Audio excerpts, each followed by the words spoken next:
Hi everyone, how's it going? I'm Bonnie Violet, trans, femme, genderqueer, spiritual drag artist, digital chaplain. And I'm Pacey, transmasc, non-binary, mental health and recovery advocate. And welcome to Trans Joy Boise, where every story, laugh, and act of joy is a stand for our community. We uplift bold voices, share real experiences, and celebrate trans lives thriving. Tune in, connect, and spread the joy, because trans joy is unstoppable. Mm-hmm. Nice. Nailed it. Yes. Nailed it. Yeah. It's been a journey. It has been quite a journey with that. Yeah. But it is beautiful out today. Yeah, it is. And we have the door open and it's so nice. Like, just real quick, I was telling my partner, it's like, it feels like when the sun's out, I'm actually alive. And like, that sounds like seasonal depression. Like, no, I just feel like we're meant to be in the sun. Just need some vitamin D. Exactly. Yes. So we have a guest with us today, and would you like to just kind of introduce yourself and tell us what you're all about? Sure. Well, my name's Elliot. I'm local activist here. I'm also the chair of the local chapter of the Pink Pistols, which is a queer-centric and ally-friendly gun club. We provide education to our brothers and sisters out there and our allies about firearm safety as well as personal defense. Yeah. Awesome. You said activist, huh? Yeah. You have a little bit of a history? I do. So like, well, there's little bits here and there for what you feel like you want. Good causes. So in the 90s, I'd show up for a lot of the teachers' rallies. Teachers definitely were there for me in ways a lot of support structures weren't. Mm-hmm. So I'd always be there for them as well. So it's like when the payroll rallies in the 90s happened, I was definitely there to help support. I had big signs. I would climb things and yell. Mm-hmm. Just about, what is it now?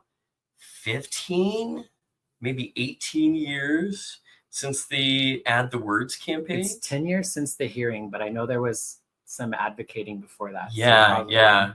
So there was a bit of advocating. I didn't join it right at the very beginning. Mm-hmm. I heard about it from a wonderful friend of mine. And my partner at the time and we'd show up for a lot of the rallies. And then we started seeing a lot of the legislative pushback. So we decided that we were going to take our stubborn selves and be there for our pushback.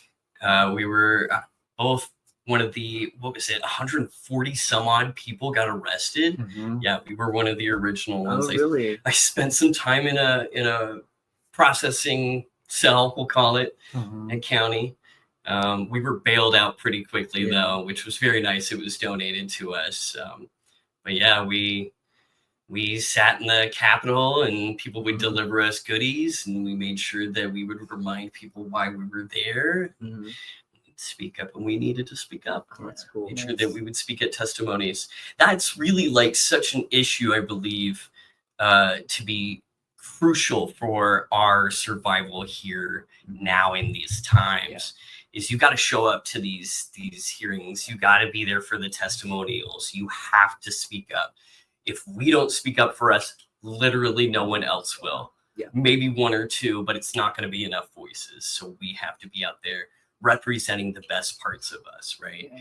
If we convince them that we are the good people that we are, I think that's a good way to move forward. I know Idaho is going to be a really hard battleground to do that. Yeah. But if Montana can do that, was it 21 senators, Republican senators changed their minds after the testimonial of one trans person. There were other trans people there, of course, but it seemed very effective after one. It's tricky here. Like, and they use these stupid bullshit tricks. Like for HB 270, there were so many people against it. We had it packed and all these people signed up to give testimony, all of these things. And there were a few people there in support of it.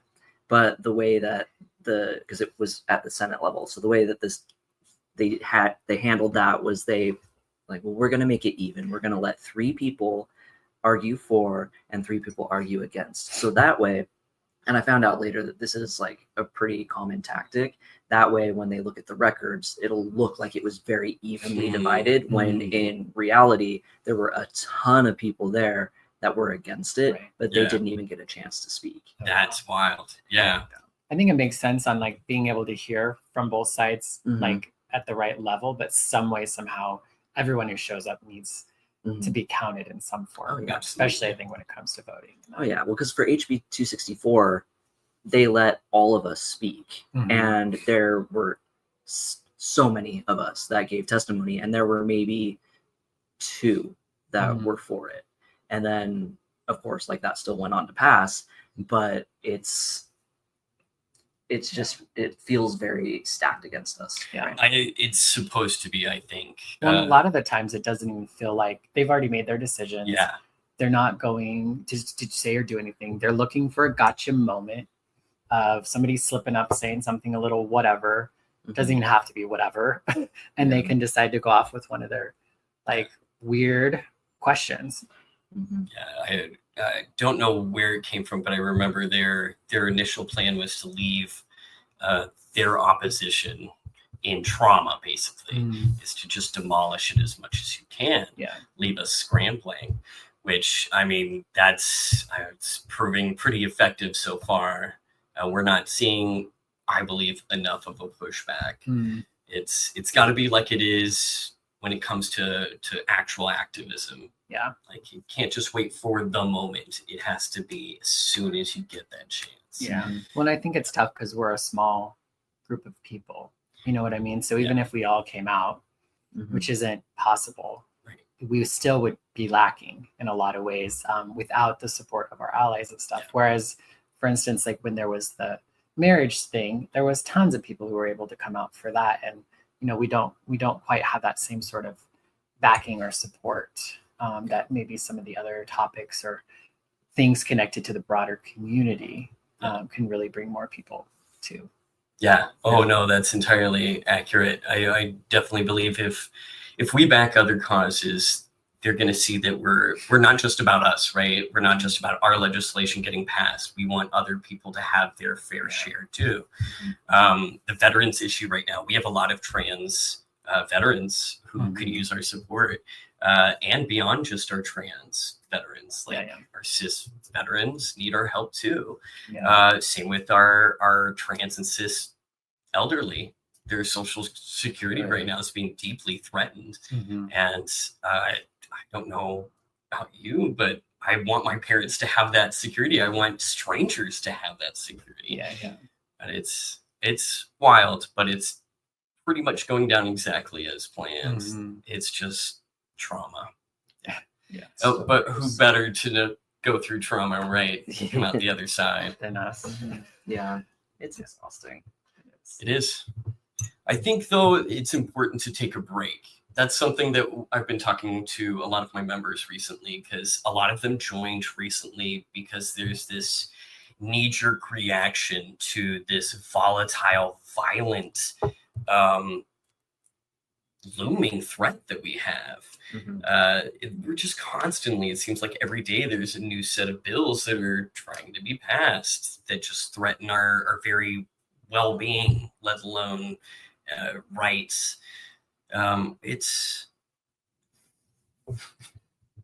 We're seeing a lot of people who are scared, and I don't blame them. I really don't. It's scary times.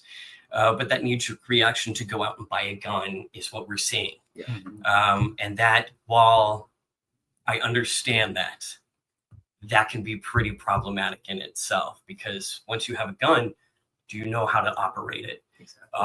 Do you know how to properly store it when it's not in use? Do you know what proper ammo to get? Well, and like all the gear, where you can go, right? Because I know we were talking about going, or we're planning on going out to the range, and I know there was like a list of things, and I was like, shoot, I don't have any of those. Of course, you have everything, but I was like, I don't have any of those. See, well, we've been seeing a lot of people want to do like self-defense classes. We had one that was really successful, and I think that initially it started with that, like self-defense, like what if I get attacked, on the street, and it's kind of shifting now because it seems like the government is becoming more of a direct threat to people, and people are concerned about how they're going to be able to protect themselves from potentially like martial law, all of these things, So I think that it's really crucial that folks know all of these things. So I think it's great what you guys are doing, because there's so many things that, like, I don't know. My dad was law enforcement, and I still don't know all of the legalities of, like, the stand your ground, like all of those things. Yeah. So, well, I noticed that there once upon a time was a chapter here in Idaho, but it was all the way up in Moscow. And it hasn't been active in almost a decade. So as my fears grow, as I see my friends' fears grow, I went looking for basically an instructor to teach my little group. And then I found the Pink Pistols organization and their mission to make sure that our community is properly educated, not just armed, but educated. Armed, that's kind of an afterthought, quite honestly, to the group. We want to make sure that you know your rights when it concerns being armed or unarmed, assault, when it comes to your, like you mentioned, stand your ground laws. That's huge here in Idaho, castle doctrine. These are important things that you need to know, and where they could change, whether or not you can open carry. Like Idaho here is an open carry state. You can pretty much just buy a gun, wait 10 minutes, and have it in your hand, and walk right out the door with it in your hand. You don't really need a permit. It's very unwise to go just carrying it out in the open here like it is anywhere else. But we definitely have some people who are very proud gun owners here. Very proud. It's Idaho. Yeah, so. right. Gotta take it to Well, McDonald's. and the Pink Pistols is an LGBTQ focused group, right? It is. And can you tell a little bit of like why and how it got started? Okay, a little bit of a history lesson. So in the year 2000,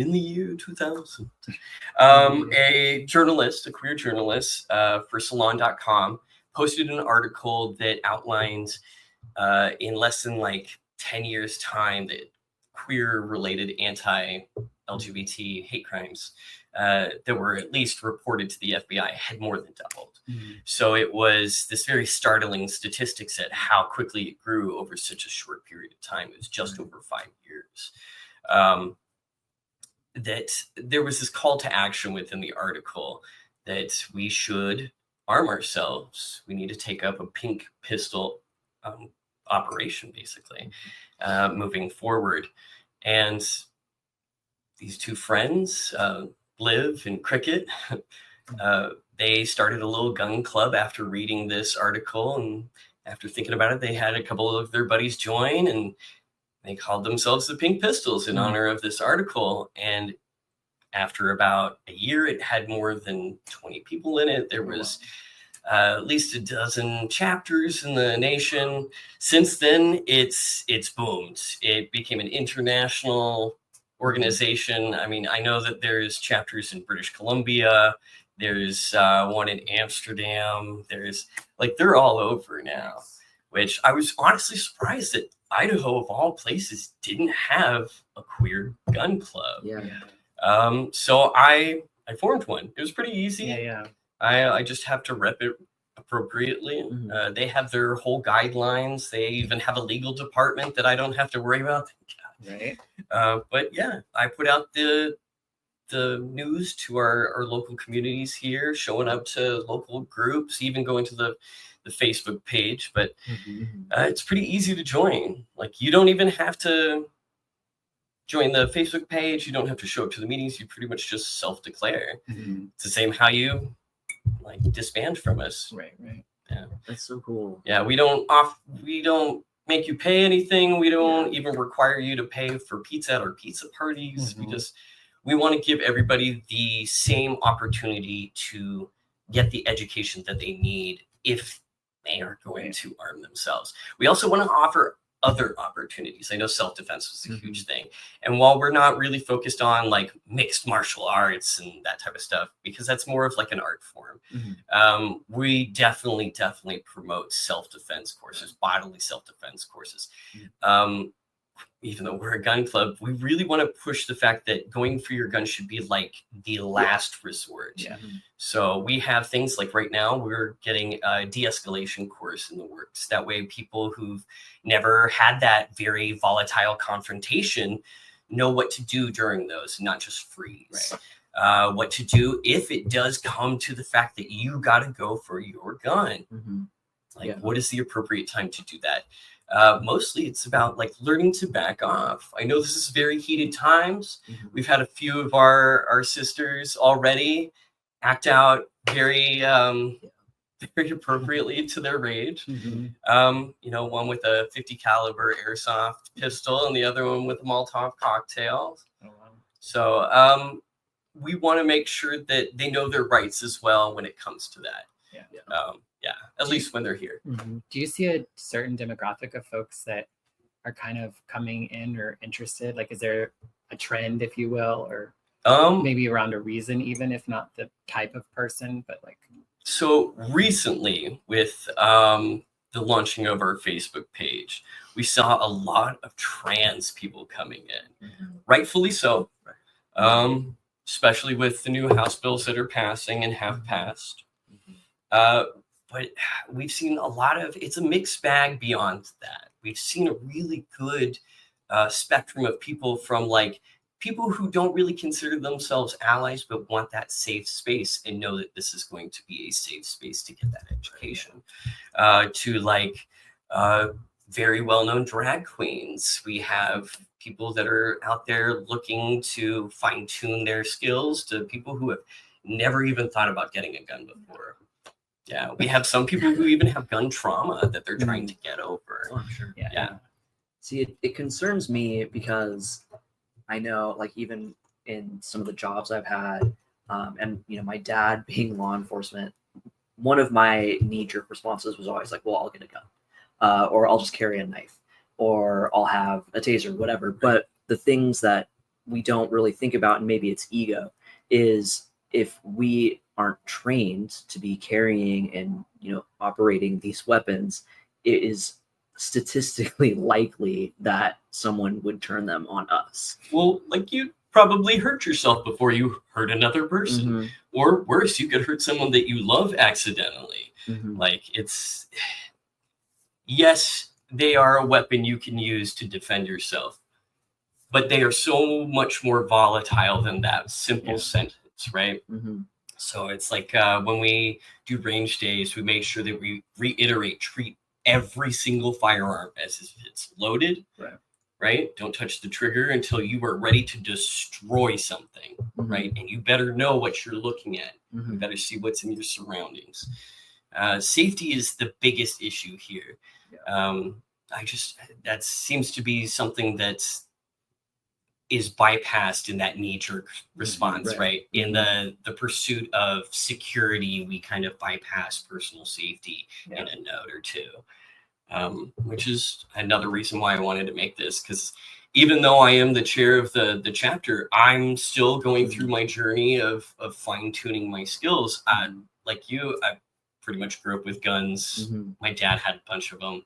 We went shooting a few times, and he definitely imprinted the basics of safety, of firearm safety with me, which thankfully I carried on. I grew up around guns, as in like we had lots of guns around that in the house. We went to Hunter's Ed when we were like 12 or 13. I'm not sure what age it was, so we could get our license. And but I don't know, like I liked target shooting, but like shooting animals and even just the idea of shooting people is like a whole another thing. And I don't personally have a problem with like people hunting and doing those sorts of things. I just, for me, have always just kind of not felt comfortable around guns. And as I've been an adult and had my own homes and my own places, I've just been very much kind of like a no gun kind of home. I remember I had an uncle who brought his handgun in one time, and I just was not comfortable with that.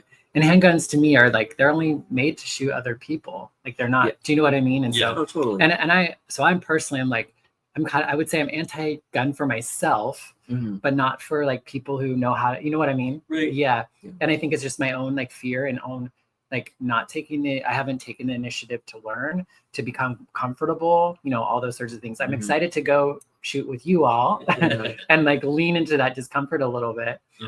But yeah, for me, it's always just been kind of I don't know if it's a fear. I don't know if I'd call it a fear. It's discomfort.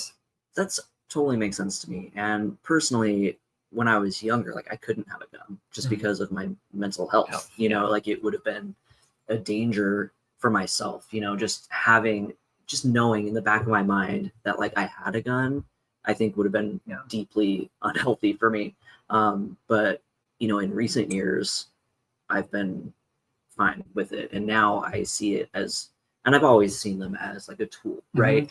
But my concern is like, I would want to do training on the interaction when you may have to like Protect grab your yourself. gun or something, because my concern is that someone bigger than me would be able to overpower me and take the gun from me and then use it on me. And like same with like a knife. That was always the issue with like some of the more dangerous jobs that I've had. It's like, well, I'll just get a knife. My dad would be like, they would just take it from you.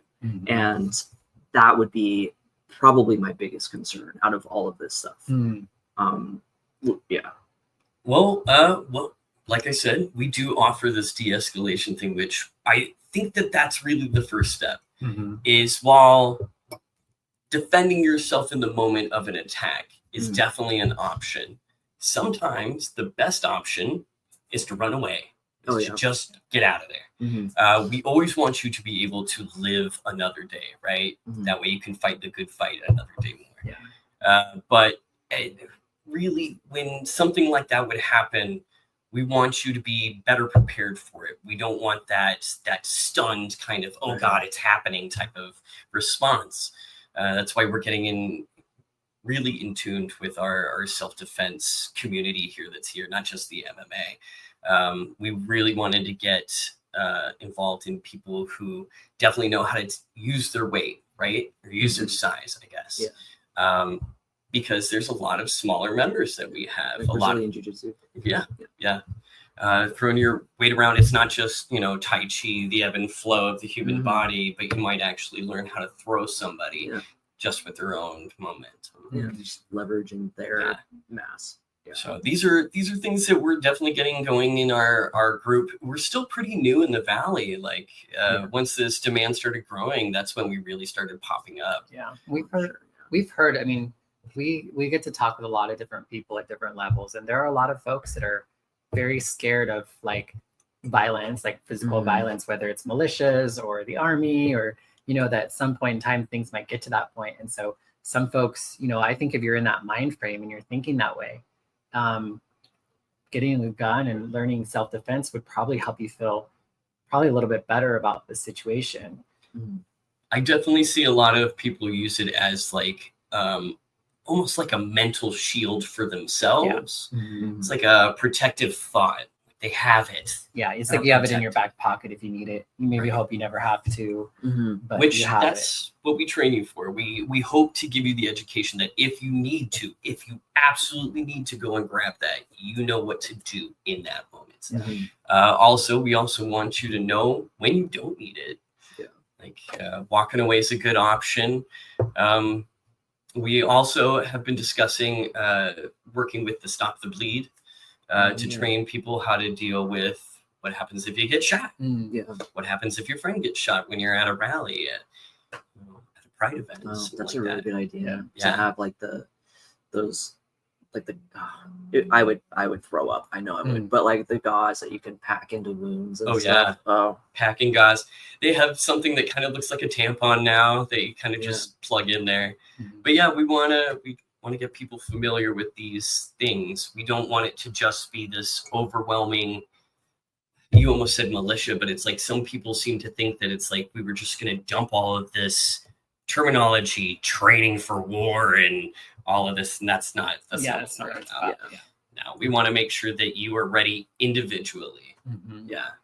Is there, like, for folks who are like coming across this podcast and like maybe they never like follow up with you all, maybe they're not interested in getting gun, anything like that, is there any sort of information that you would think would be important for them to be aware of as somebody who maybe doesn't, or that might actually even convince them, not necessarily convince them, but have them think a little bit more about it?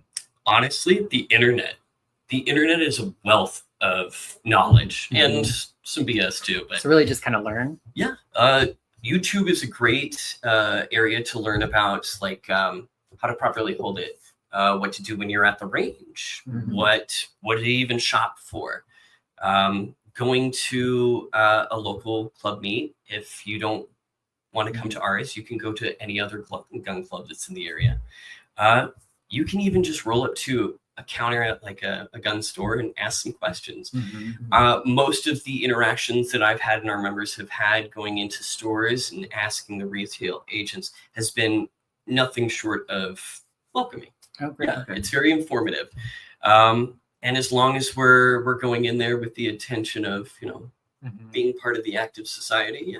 Yeah. I think that for me, because I have a couple guns, and I have for a little bit, but I think that the mindset has been shifting very recently, just with getting harassed in public, by men that are way bigger than I am, hearing about other people in our community who are being assaulted or approached and harassed in public. Like, that's happening way more frequently. And then just the idea of how much people hate us right now. Like this, they're convinced that we're pedophiles, we're groomers, we're these sick perverts, and they're believing all of these things that they're being told from like this current administration. And it feels like we're walking around with targets on our back. So for me, the idea of, even if someone finds out where I live and was to go to my home, and I, whatever happens, you still have to wait for the police to get there, all of this stuff. Like, what would I do? And I don't think that that's going to happen. And of course, we hope that that never happens. But the thought of like, well, what if it does, has been growing in my mind. And because of that, I've been getting a lot more proactive on these things, like making sure that I have my gun accessible when I'm at the house, because I want to be able to protect, me and my partner. And I think that that is going to only continue to grow in our community. And I think that is going to lead even more people to you. Even the people that are very hesitant and nervous and afraid of guns are starting to get to a point where they're like, I don't feel like I have a choice anymore. Yeah. Luckily, we do have a lot of support here within our group. Like, Treasure Valley has an enormous, well, I won't say enormous, a surprising amount of trans people here. Yeah. And I'm very, very glad to see that we're all sort of coming together like we should have before, but better late than never. Yeah. We have really good resources here. If you are really, really skeptical, or even have, like I said, gun trauma, if you really don't want to learn in a group environment, maybe do it better one-on-one. Maybe you do it better with a visual learner, or like maybe you're more hands-on like I am. We have really good resources here in the Valley for that. And we have really good resources beyond too. The Pink Pistol organization itself is sister organization to something called Operation Blazing Sword, which provides LGBT-friendly instructors that can help you with like firearm safety, getting your CCW, getting your tactical training, even What's CCW? Excuse me. Sorry, no. Yeah, that's that gun club. So CCW stands for Concealed Carry Weapon. Okay, gotcha. Yeah. Here in Idaho, we don't exactly have that. We can just sort of carry it around. You can carry it around anyway, huh? Yeah. It's not, like I said, luckily, most people are pretty astute, or they got two brain cells to rub together to make some common sense, right? So they don't bring it everywhere. They leave it at home, which honestly is where you should leave it until you absolutely need it. Safety concerns aside, the Blazing Sword operation is really, really nice to have, because there's a lot of them here in Boise, in the Valley, Meridian, Nampa. We really wanted to give them more of a platform to do their thing, since they are our brother operation. We really wanted to give them the proper outlet for each of their specific little skill sets. And I know that a resource for our community as well. Yeah. Especially since we have people who are like, they're independent firearm sellers. They're FFLs. Yeah. That's another one of those little terms, but they're licensed gun sellers. Maybe you don't want to roll up to Cabela's even. Maybe you don't want to roll up into, some place that has Trump flags just flying away. You can contact one of ours.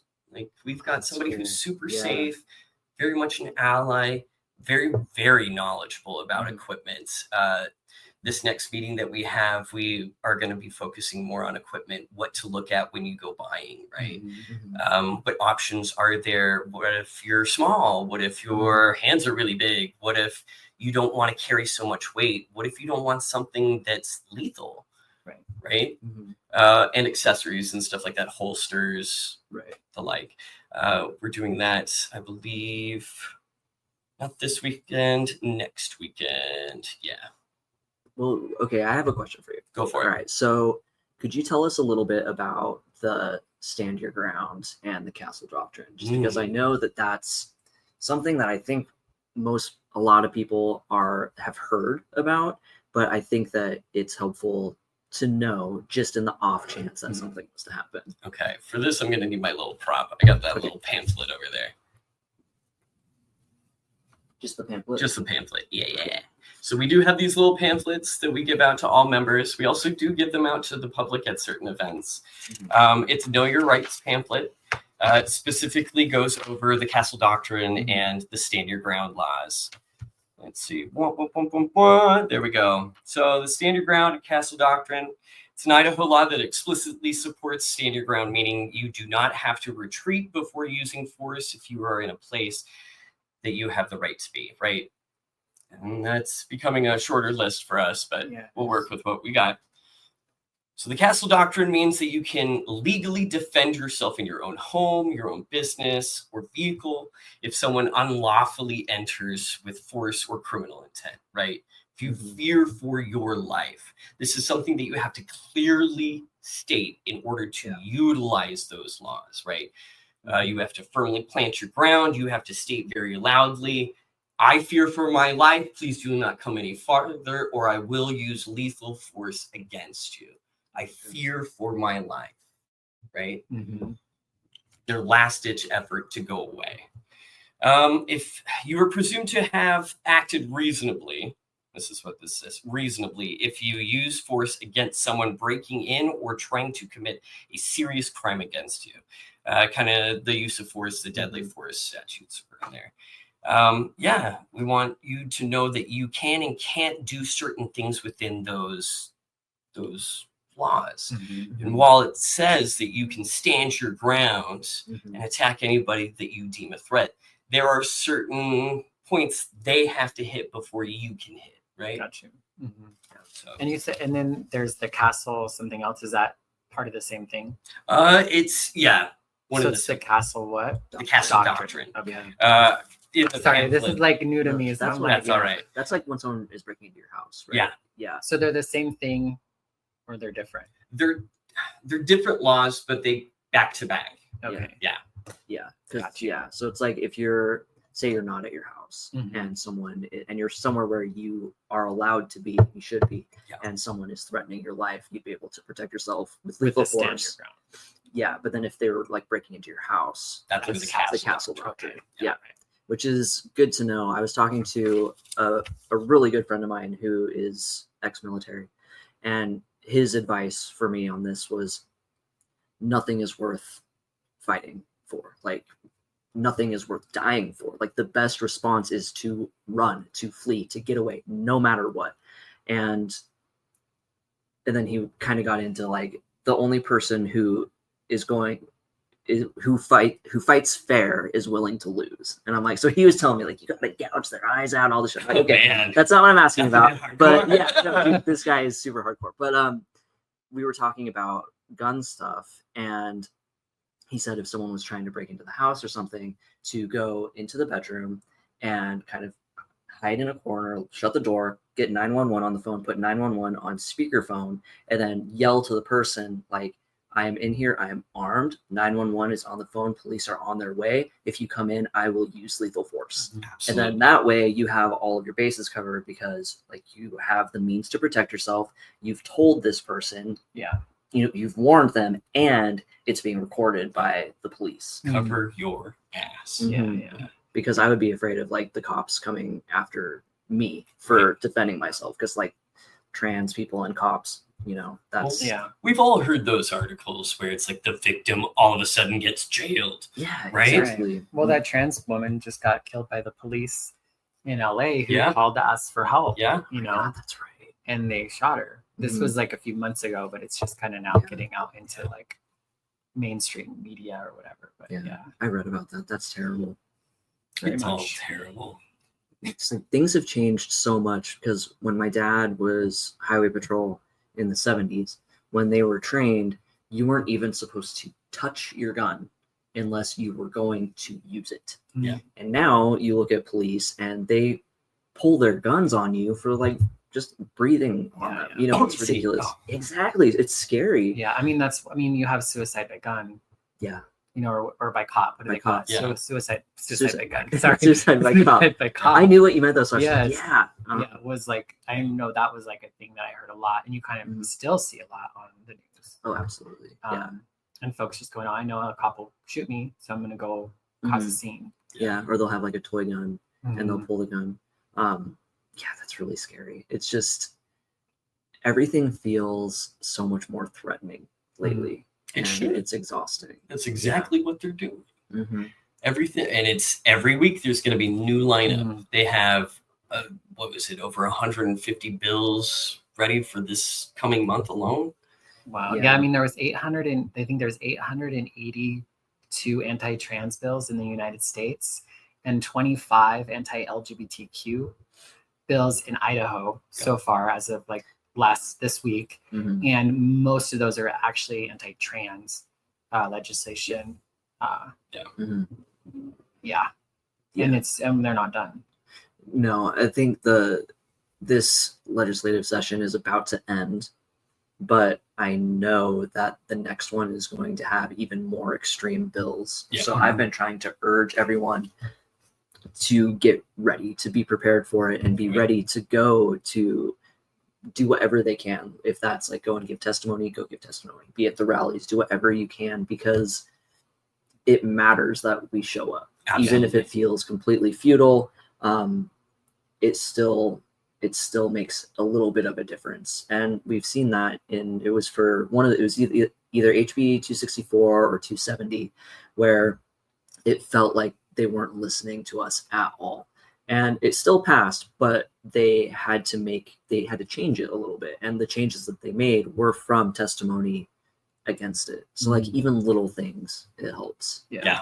Well, it's boots on the ground. Mhm. Like whether it's everybody doing their part, whether it's helping make sure that your neighbors are checked in on, right? Do a welfare check on your friends, your neighbors. Yeah. How are you doing? Are you able to feed yourself today?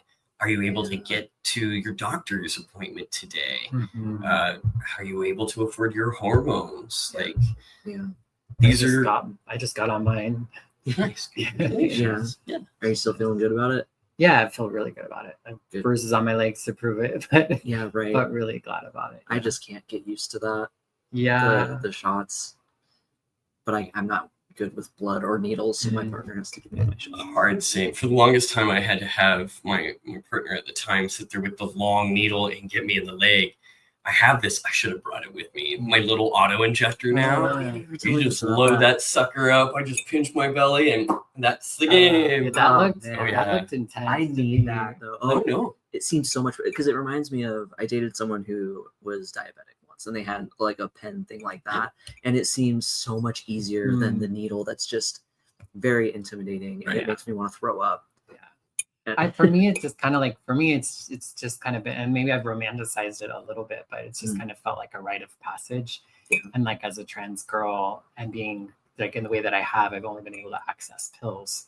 And Yeah. so for me, it feels like kind of like the next level, if you will, not that Mhm. there's such a thing. And so I'm just excited about like kind of, I don't know, graduating a little bit, if that makes It sense. totally makes sense. And it might, I know it doesn't quite like jive, right?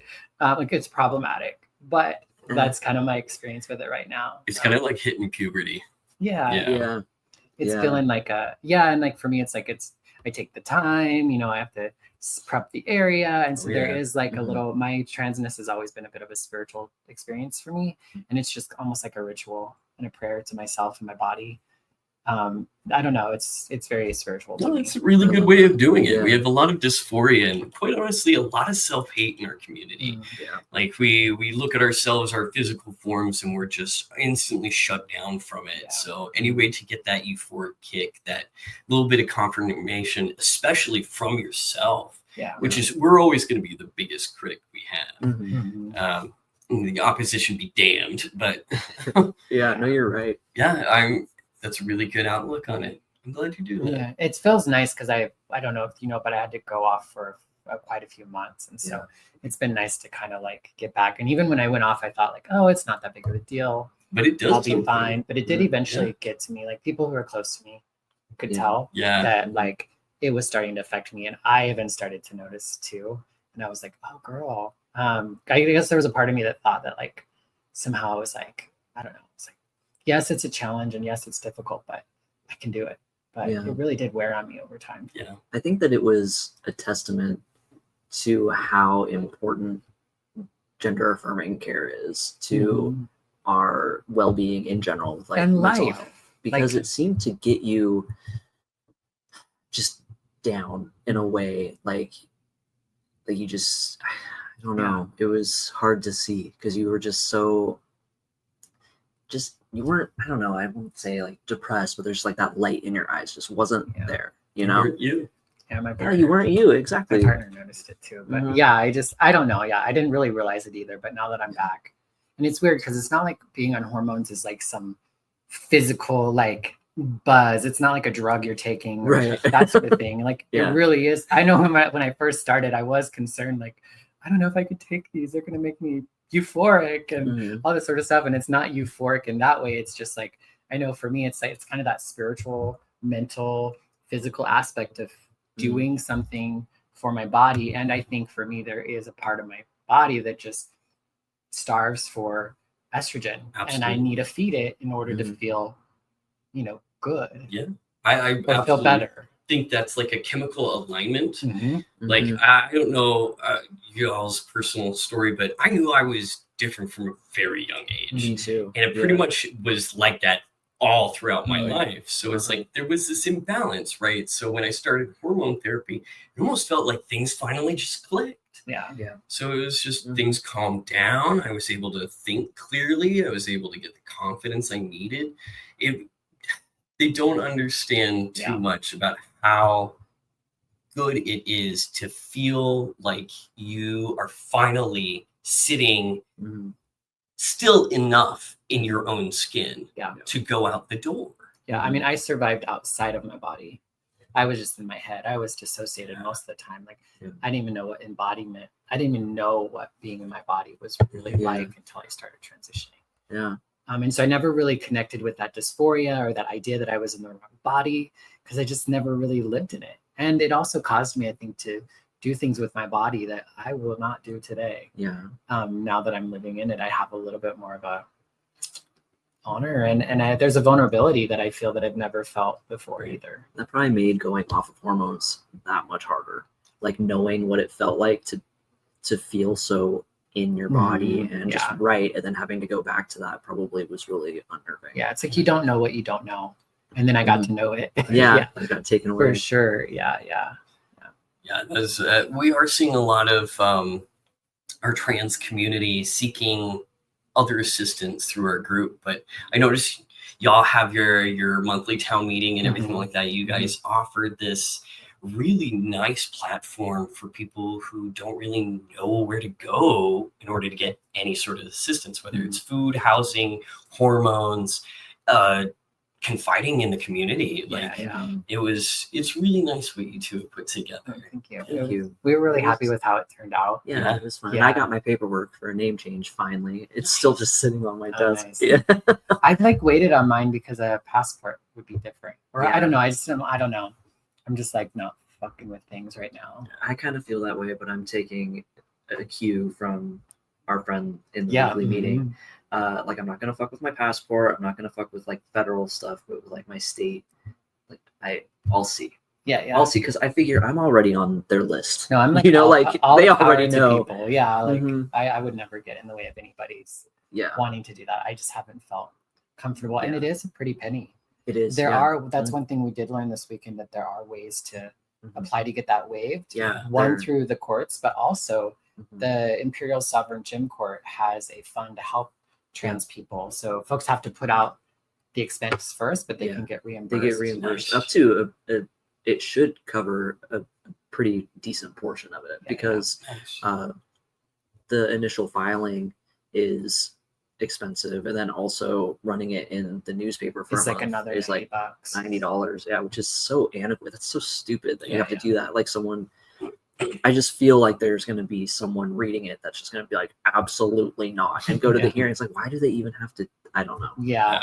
There's always online one. now. Yeah. Yeah, but in Ada County, we're pretty lucky. We have a judge. We have a system that's really supportive of trans people. So, and you never have to tell people you're trans and that's why you're changing your name. Yeah. You could give any reason you want. Oh, yeah. So it's really not that. Yeah. It doesn't have to be about making a statement about being trans. Right. Though if you did, they would be supportive of that as well. Right. But if the SAVE Act goes through, I won't be able to vote because my name wouldn't match the name on my birth certificate. So Lord.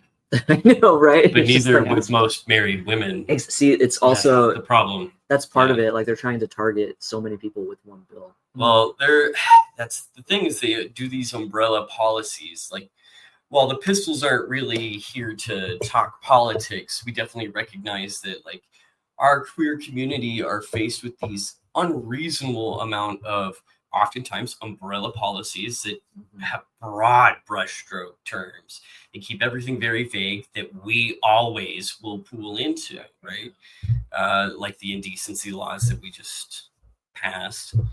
But it's going to be something that we are constantly have to take a bite out of, right? It's eating that elephant, no pun intended, but we just have to take one bite at a time, one policy at a time. Show up, do your testimony, be real.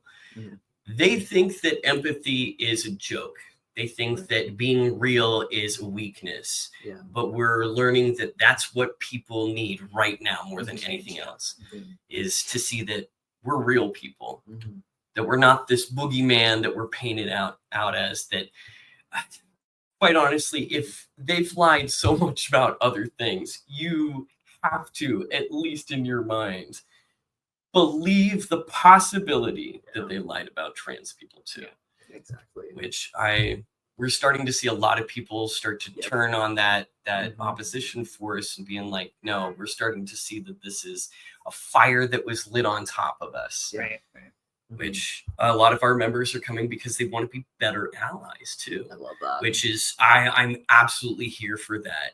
Oh, totally. As much as I want to take care of my own, we, like I said, need boots on the ground. We need to make sure that whoever is going to also pick up in arms, for our sake, at least, if not just for theirs, for our sake. It's definitely thick in the community around safety. There's yeah. some safety planning groups that are starting, like around LGBTQ folks, around safety planning. I know there's one coming up next week. Yeah, we're going to be and there. another one in like a week after that. And then I also know there's like, I've seen these like little, they're like little zines.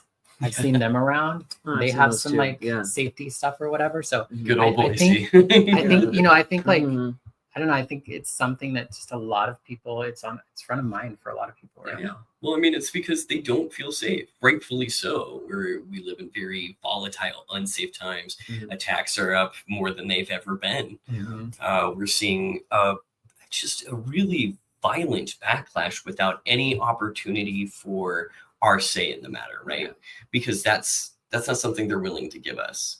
So I'm glad that we're offering the space that people can come to feel safe, and more than that, be able to pick up the knowledge to protect others. Right.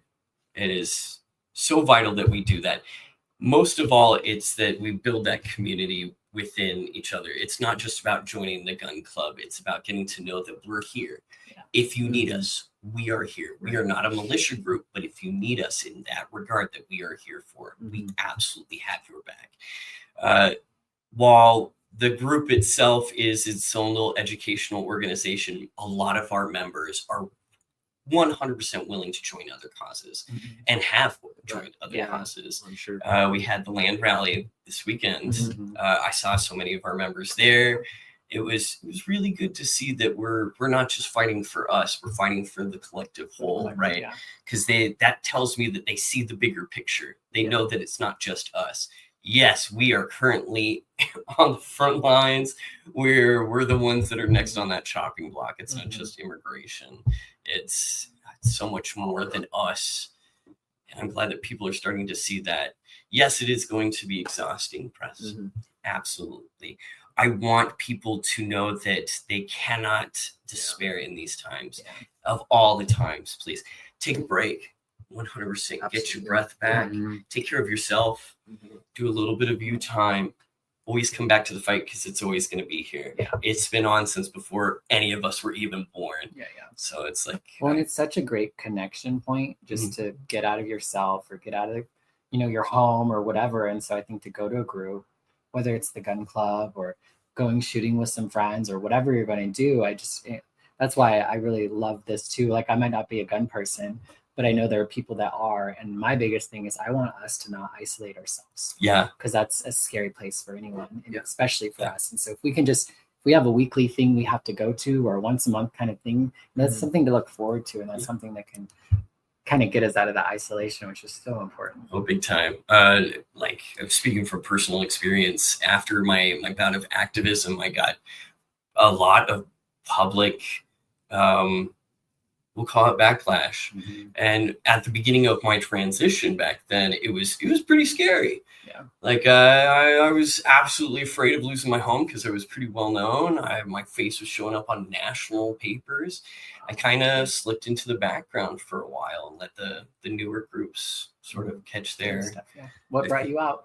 Quite honestly, the pistols.